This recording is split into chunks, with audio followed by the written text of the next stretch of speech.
Fazendo um balanço rápido aqui do governo Trump, que está completando hoje um ano de retorno à Casa Branca. Em 12 meses, a gente viu o tarifaço global, que atingiu até parceiros consolidados dos Estados Unidos, Trump ordenando ataques militares, ameaçando países aliados, consolidando uma política externa unilateral. O governo republicano também voltou sua atenção para a América Latina como espaço estrangeiro. Internamente, Trump lançou uma nova ofensiva sem precedente contra os imigrantes, como já prometia na campanha dele, perseguiu instituições, universidades e a imprensa. As decisões e embates abalaram os Estados Unidos e as estruturas tradicionais da diplomacia global. Vem sendo tema quase todos os dias por aqui também. Queria começar com esse balanço de vocês, começando por você, Josias. Acho que quando a gente dá uma olhada na imprensa internacional até no dia de hoje, muitos falando justamente sobre como Trump vem testando a democracia. Acho que é quase impossível a gente resumir aqui em um comentário um ano, Josias, mas queria começar sua análise nesse sentido, te ouvir sobre esses limites e entender essas fases de Trump desse ano para cá. Quando o Trump retornou à Casa Branca, em 20 de janeiro de 2025, esperava-se pelo pior. Todo mundo já conhecia o Trump do primeiro mandato dele, esperava-se pelo pior. Decorrido um ano, o resultado foi bem pior do que o esperado. E sem resistências domésticas, o Trump conspirou contra tudo o que fez dos Estados Unidos a nação mais poderosa do mundo. E é muito impressionante como ele implementou uma agenda contrária, inclusive, aos interesses dos Estados Unidos, sem muita resistência interna. Então nós estamos assistindo, desde o retorno do Trump à Casa Branca, um ataque sem precedentes nos Estados Unidos ao Estado de Direito, nomeação de aliados sem qualificação para posições estratégicas no governo, uma expansão do serviço de imigração e de controle alfandegário. Hoje, o Serviço de Imigração dos Estados Unidos está operando praticamente como uma milícia, uma polícia secreta que reprime até pessoas que estão documentadas nos Estados Unidos. Ainda dias atrás, um agente do ICE, a sigla desse serviço alfandegário, simplesmente assassinou uma cidadã americana, não era nem imigrante, né? O Trump decretou uma guerra contra a ciência, contra o controle da tragédia climática e declarou a sua guerra comercial.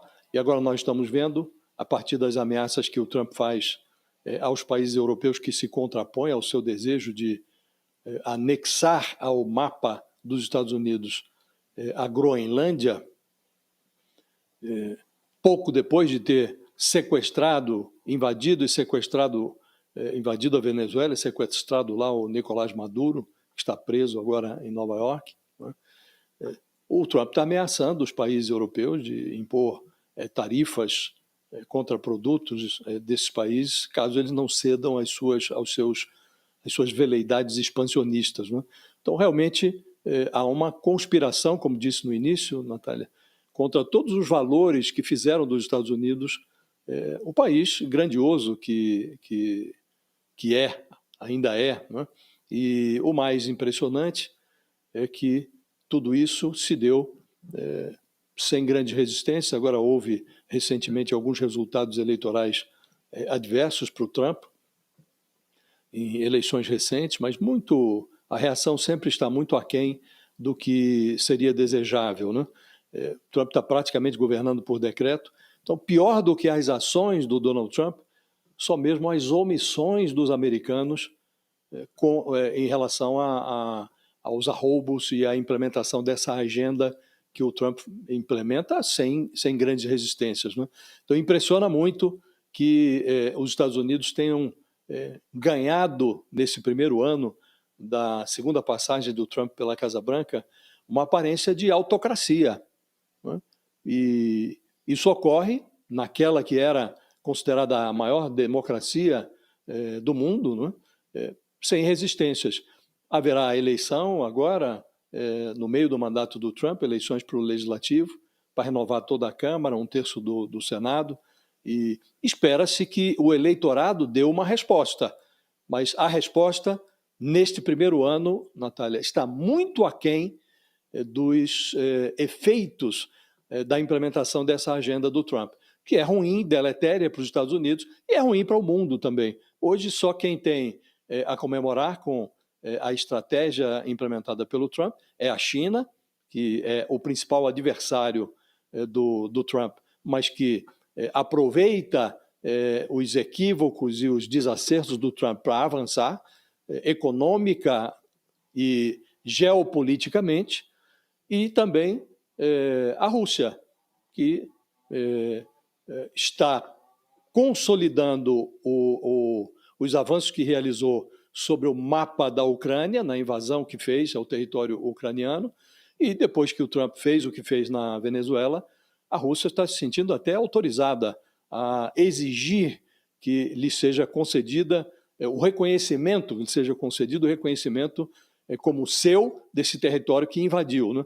Sem contar as pretensões da China em relação a Taiwan, que também agora os chineses se sentem meio que legitimados para, a médio e longo prazo, fazer em relação a Taiwan o que o Trump fez na Venezuela. É isso, né, Josias? E aproveitando para passar para você, Sakamoto, que até já escreveu uma coluna hoje cedo sobre isso, fica muito na nossa mente quando falamos desses desafios de novembro, da resistência interna que pode surgir, um pouco do que se passa na cabeça do Trump. Naquela entrevista que ele deu para o New York Times, já falou sobre a única coisa que poderia parar ele seria a própria moral, a própria autocrítica ali nesse sentido. Queria um balanço seu do que esperar, então, do presidente que tem sido lido como imperial por tantos analistas, de certa forma. Então, Donald Trump completa o seu primeiro ano do segundo mandato na Casa Branca como um ano de desmonte da democracia. É claro que todos nós que acompanhamos, né, tanto as forças quanto as fraquezas dos Estados Unidos, a gente sabe que a democracia norte-americana ela pode ser bastante hipócrita e bastante também disfuncional. Né? Mas ainda assim, o Trump ele não está sendo apenas transparente de problemas ou de ações que eram cometidos por seus antecessores. Ele está operando sim numa lógica imperial sem freios e contrapesos. Primeiro, porque a institucionalidade deu para ele uma avenida para brincar. Ele tem uma maioria da Suprema Corte, né, composta por indicações que ele fez, outros republicanos ao longo do tempo, e ele tem uma maioria no Senado e na Câmara. E aí, com essa maioria, né, que está fechando os olhos, inclusive para a Constituição, ele tem governado esticando os limites do poder executivo, né? O judiciário e o legislativo não têm freado. E é por isso que é tão importante essas midterm elections de novembro, onde será renovada a Câmara e o Senado. Mas, exatamente porque ele sabe que é importante isso e que pode colocar freio, ou pelo menos uma resistência a ele tem tocado terror, feito muita coisa, jogado muita cortina de fumaça, agido, batido louco, usado a cartilha norte-americana mais básica de declarar guerra para poder capturar e sequestrar a atenção do público, só que muitas guerras e muitas ações simultaneamente. Ao mesmo tempo, você tem um partido democrata que não se renova, que não consegue fazer uma resistência decente, e a única pessoa que no meio de tudo isso conseguiu furar, né, o padrão de tudo isso, conseguiu se destacar, que é o recém-impostado prefeito de Nova York, Zoran Mamdani, o próprio Partido Democrata quis implodir a candidatura do Mamdani, exatamente porque falava que ele era esquerdista e progressista demais. E o que ele está propondo? O que é comunista que ele está propondo? Atendimento universal de saúde e passe livre e creche. Isso é a revolução comunista do Mamdani, no final das contas, para vocês terem uma ideia. E o Trump foi eleito, né, vamos lembrar, com todas as loucuras dele, mas prometendo para o cidadão médio norte-americano, para os trabalhadores norte-americanos que acabaram se decepcionando com as promessas nunca entregues da globalização, porque uma parte dos Estados Unidos cresceu e prosperou, outra empobreceu. Essa parte empobrecida acreditou no Trump. O Trump, neste exato momento, não está entregando o que deveria para esse pessoal. A inflação dos alimentos, que não é medida pelo índice oficial, mas a inflação dos alimentos dispara. Outras situações também de emprego estão periclitantes. E aí o Trump faz o quê? Toca o terror e tenta pegar as outras pautas. Aí, como o Josias já falou, você tem uma agência de imigração que atira, mata e agride. Nós tivemos, desde o dia 20 de janeiro do ano passado, o presidente utilizando tropas em território nacional, principalmente em cidades que são críticas a ele. Nós tivemos ataque a universidades com espírito crítico e cancelamento de vistos de estudantes por motivos ideológicos. Tivemos desmantelo de órgãos governamentais que atendiam a população mais vulnerável e a demissão de servidores públicos, por exemplo, na educação. Tivemos o bombardeio da Venezuela e o sequestro do ditador que governava a Venezuela em nome do petróleo, que ele mesmo não negou ao falar isso, né? A gente teve a imposição de um tarifaço para o mundo que acabou se reverberando contra os próprios Estados Unidos, principalmente no que diz respeito à inflação. Tivemos tentativa de esconder os arquivos sobre o Jeffrey Epstein, seu amigo, milionário, financista, pedófilo, predador sexual, que se suicidou na cadeia, né? E que os arquivos estão sendo revelados parcialmente. Teve a retirada dos Estados Unidos de órgãos importantes como a Organização Mundial de Saúde, o Acordo de Paris, ou seja, com relação à saúde global, pandemias, mudança climática também, restrição do direito de mulheres e da população LGBTQIA+. Tivemos a própria tentativa agora de anexação da Groenlândia e o provável declaração de guerra à Europa, que é isso que vai acontecer se a OTAN explodir e ele invadir. No final das contas, né, ao contrário do que vendem os defensores de Trump, não se trata de governar imprevisto, temperamento explosivo, o jeito Trump de governar, é método. É método, isso é método. Ele segue a cartilha dos governos autoritários que tentam, logo no momento de entrada, deslegitimar instituições de monitoramento, fiscalização e controle. Então ele bate no judiciário, bate na imprensa, bate na universidade, bate na sociedade civil, bate no servidor público, em qualquer um que possa colocar freios a ele, os mesmos freios que haviam sido colocados no primeiro mandato.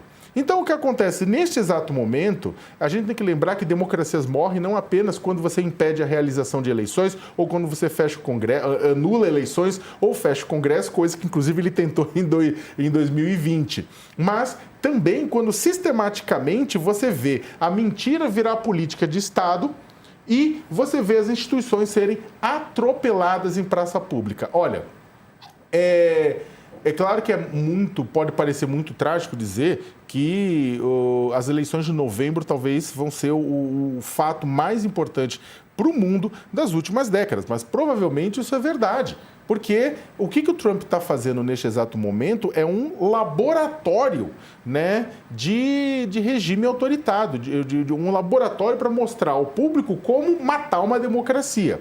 Então, se ele não for freado do ponto de vista institucional, ele vai conseguir completar o seu experimento. É muito importante a gente entender certinho aqui o que vai acontecer em novembro. A gente vai se debruçar mais ao longo do programa, mas antes da gente encerrar esse primeiro balanço de Trump, Josias, queria falar um pouco de Brasil em resposta a esse método que o Sakamoto traz aqui para a gente. Muito se fala de 3 momentos do Brasil durante essa gestão Trump, né? Um começo ali um pouco mais ignorado, quando o Brasil não estava no foco dos ataques, depois aquele boom com toda a atuação do Eduardo Bolsonaro, do tarifaço e agora de certa forma, um momento que veio pós aquele encontro da química que ele teve com o Trump nas Nações Unidas. Em que momento que o Brasil está agora em relação ao mandato do Trump e como que a gente pode fazer essa linha do tempo do Brasil para já pensar como que vai ser o resto, que ainda tem chão pela frente de mandato de Donald Trump, né?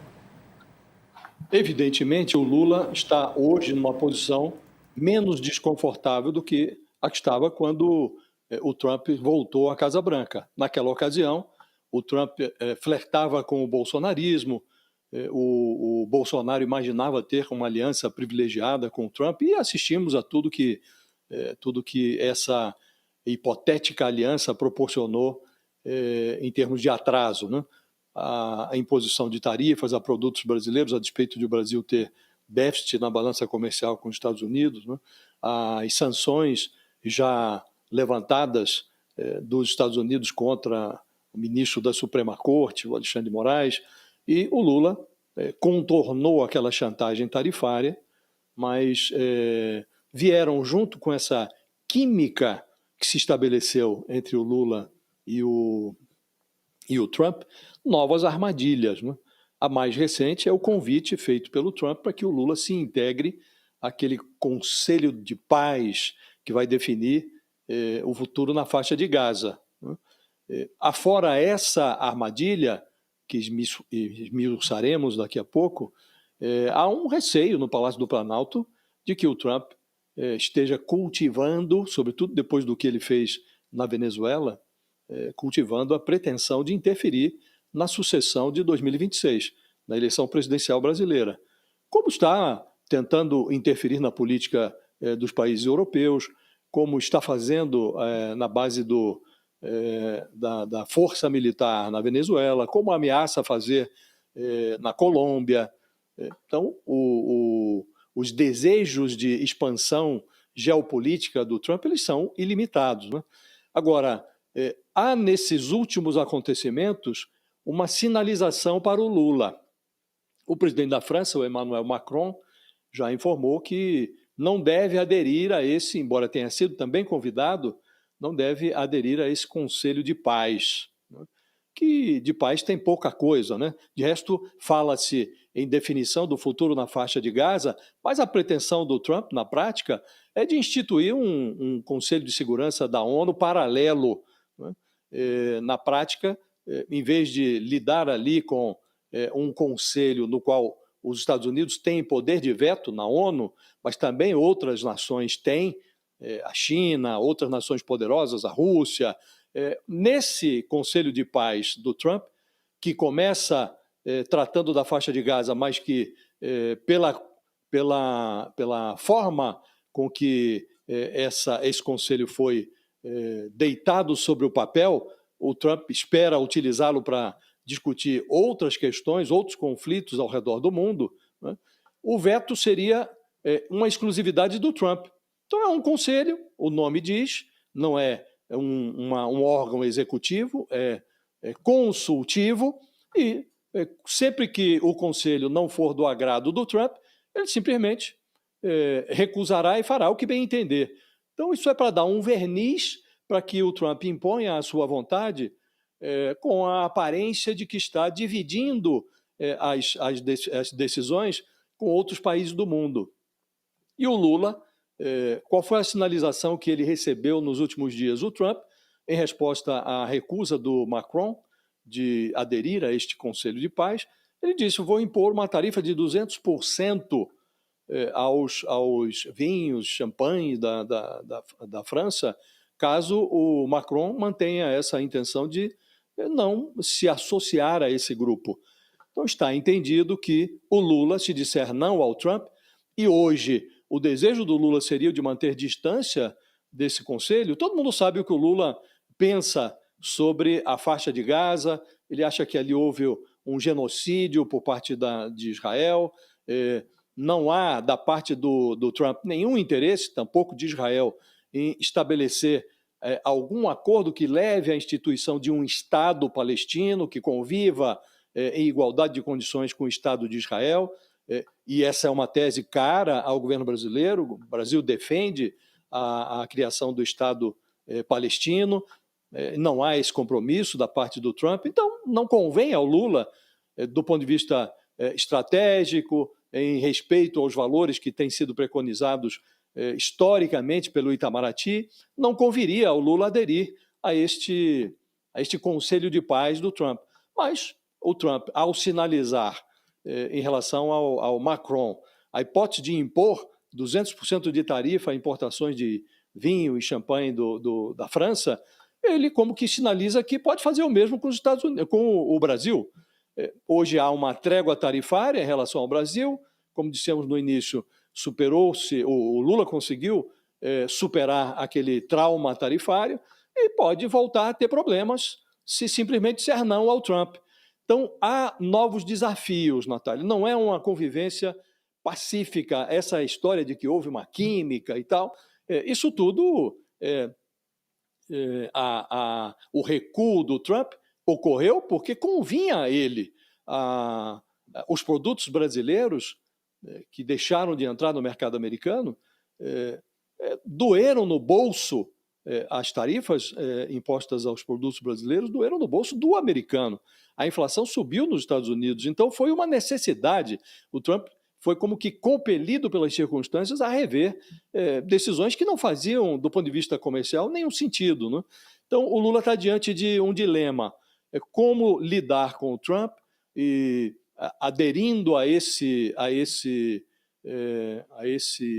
conselho de paz que vai discutir a situação em Gaza. Ele pode se transformar numa peça decorativa de um conselho que, na prática, vai ter que dizer amém ao Trump. Não é outro objetivo do Trump, senão esse, de que presidentes de países que têm alguma respeitabilidade internacional componham um conselho e que avalizem as decisões dele em relação a Gaza, que não são decisões que ornem com o interesse internacional, né?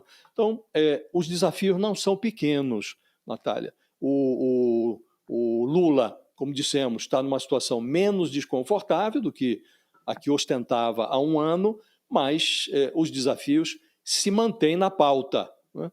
Seja em relação a esse conselho, seja em relação às salvaguardas que o Brasil terá que adotar, embora ninguém saiba exatamente o que fará o Trump em relação às eleições que ocorrerão no Brasil, na Colômbia e em países nos quais ele gostaria de interferir para obter presidentes ou obter a eleição de governos que lhe sejam amistosos, sabe-se que ele interferirá, não se sabe como fará isso. E o Palácio do Planalto, sabendo o que está por vir, tenta construir salvaguardas, mas é difícil você erguer obstáculos contra aquilo que você não compreende ainda adequadamente. Você não sabe como vem o seu adversário, sobretudo quando o adversário se finge de amistoso, se finge de aliado, diz ter uma química com você e por trás está defendendo o seu próprio interesse. Então, o desafio do Lula é grande,